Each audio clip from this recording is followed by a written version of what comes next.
In 1991, the average American bought their first home at 28. Today, 40. You're now closer to Social Security than to your college graduation when you finally get the keys to your first house. But here's the part nobody's telling you. This isn't random. This isn't the market. This is a script, a four-stage playbook that's already destroyed housing in Germany, Canada, and Ireland. In America, we're not watching. We're at stage 3. Stage 4 ends with something this country has never seen. A generation that will rent until they die. Let me give you the one idea that makes everything else make sense. Housing used to be shelter. Somewhere to live, something to own after 30 years of payments. But starting around 2008, and especially after 2020, housing became something else. It became a financial product. When pension funds look at your neighborhood, they don't see homes. They see yield. When private equity eyes your starter house, they see inflation-protected cash flow. When asset managers talk about single-family rentals, they call it residential real estate exposure. And here's the thing. From their perspective, homes are perfect investments. People always need shelter. They'll pay whatever they must. The asset appreciates, and nobody's making more land. But when you turn shelter into a financial instrument, something breaks. Prices stop tracking wages. Rents stop reflecting what people can actually pay. And entire generations find themselves locked out, not because they failed, but because they're bidding against trillion-dollar balance sheets for something as basic as a roof. This shift has a name, the financialization of housing. And it follows a pattern. 4 stages, 3 countries have already lived it. Now it's our turn. Stage 1 always starts the same way. A crisis. Germany. After reunification, the government owned millions of apartments in the East. Cash-strapped, they started selling. Pension funds and private equity firms swooped in, buying 50,000 apartments at a time. By 2010, institutional investors had acquired over 1.5 million German homes. Companies you've never heard of, Vonovia, Deutsche Wohnen, became the largest landlords in European history. At first, nobody cared. Rents stayed stable. The new owners were professional managers bringing efficiency to a messy market. Canada, different trigger, same script. After 2008, Canadian real estate looked invincible. Prices barely dipped during the global crash. International capital noticed. Rats expanded. Pension funds piled in. By 2020, the Canada Pension Plan was one of the country's largest residential landlords. Ireland. The 2008 crash gutted Irish housing. The government created an agency to absorb toxic loans, then sold those assets to global equity funds. Blackstone, Kennedy Wilson, Round Hill Capital. The Irish invented a name for these buyers, cuckoo funds. Like the bird that lays eggs in another bird's nest and pushes out the original chicks. These funds moved into neighborhoods and displaced the families who were supposed to live there. Now to Fernald America. After 2008, foreclosure auctions flooded the market. Blackstone created invitation homes and started buying houses by the thousand. By 2015, institutional investors who owned 0 single-family homes in 2011 collectively held 300,000 properties. The 5 largest investors now control nearly 300,000 homes between them. That's stage 1. Wait for blood in the water. Buy distressed assets at fire sale prices. Convert ownership to rental. Sit back. But stage 1 is just the opening move. Stage 2 is when the numbers stop making sense. Not the numbers on a spreadsheet. Those look great for investors. I mean the numbers in your life. The math where you add up your income, subtract your rent, and try to figure out how you'll ever save enough for a down payment. In Germany, Berlin apartment prices rose 250% between 2010 and 2022. Wages rose 30%. In Canada, the average home went from $225,000 in 2000 to over $670,000 today. Incomes didn't triple. In Ireland, one Red executive said publicly, on the record, we've never seen rental increases like this in any jurisdiction that we're aware of. Then he added, I truly feel bad for the Irish people. Feel bad while cashing the checks. Stage 2 is when prices separate from reality. When housing costs start operating on a different planet than local wages. And here's the trap. Once separation happens, it doesn't correct. It accelerates. Because institutional money isn't stupid. When prices rise, more capital flows in. More capital means more competition. More competition means higher prices. Higher prices mean better returns. Better returns attract more capital. The cycle feeds itself. In Canada, real estate became so central to the economy that it now accounts for over 20% of GDP. 1/5 of the entire country's economy is housing. Think about what that means. The government can't let prices fall. Recession. Banks can't let prices fall. Defaults. Pension funds can't let prices fall. Retirement accounts collapse. The system became its own hostage. America's version? Home prices are up 60% since 2019. The median home now costs 5 times the median household income. Historically, affordable meant 3 times income. Mortgage payments on a median-priced home now require an income of $126,700. How many renters make that? 13%. The other 87% are watching prices rise from the outside. Stage 2 is when the game changes. When housing stops being something you buy and becomes something that happens to you. But there's still something worse. Stage 2 is about numbers. Stage 3 is about what those numbers feel like. Let me show you. You're 34. You've done everything right. Degree, decent job. You've been saving since you were 26, 8 years. You've got $45,000 in the bank. You start looking. The first house you like? You're outbid by $50,000 cash offer. No inspection contingency. You never had a chance.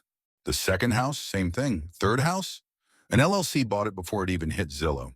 By the fourth house, you're not even surprised anymore. You're just tired. You do the math again. If you save another $500 a month for 5 more years, you'll have $75,000. But prices are rising $30,000 a year. You're falling behind while running as fast as you can. That's stage 3. It's not just that you can't buy. It's the moment you realize the gap isn't closing. It's widening. In Germany, they stopped calling young people aspiring homeowners. They started calling them generation rent. It wasn't a phase, it was a diagnosis. In Canada, young people invented a phrase, locked out, not priced out.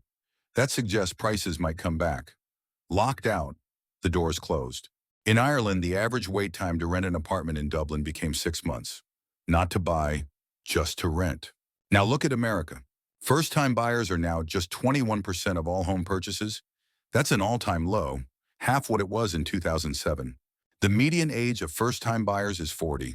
In a single generation, we added 12 years to the timeline. Home ownership for Americans under 35 dropped 1.4 percentage points last year alone. And here's what hits hardest about stage 3. It's not the big moments, it's the small ones. It's watching your friends post their "we got the keys" photos while you scroll past, pretending you're happy for them. It's your parents asking, gently, but still asking, when you're going to settle down, as if you haven't been trying for a decade. It's realizing your childhood bedroom in your parents' house is becoming permanent. It's doing everything your generation was told to do. College, career, savings, and watching it not be enough. Stage 3 is when ambition curdles into something else. Not anger exactly. Something quieter. Resignation. And that resignation is exactly what stage 4 requires. Stage 4 is when temporary becomes forever. We're not fully there yet, but we can see it from here. In Germany, more than half the country rents. Home ownership dropped below 50%. They have a word for it. Mieterland. Renter nation. The government promised to build 400,000 homes a year. Last year, they built 251,000, and that number's falling. Here's why it won't change. Institutional landlords don't want the shortage to end. Scarcity is their business model. Low vacancy means high rents. High rents mean better returns. Better returns attract more capital to buy more housing. The cycle continues. Ireland tried to fight back. They raised stamp duty on bulk purchases to 10%. Know what happened? The big investors stopped buying new properties because they didn't need to. They already owned enough. They transitioned from acquisition to extraction. They're still Ireland's largest private landlords. They're just harvesting now instead of hunting. In Canada, mortgage debt hit $216 trillion. The country is so leveraged on housing that a 20% price drop would trigger a financial crisis. So prices can't drop. Ever. System locked. And America?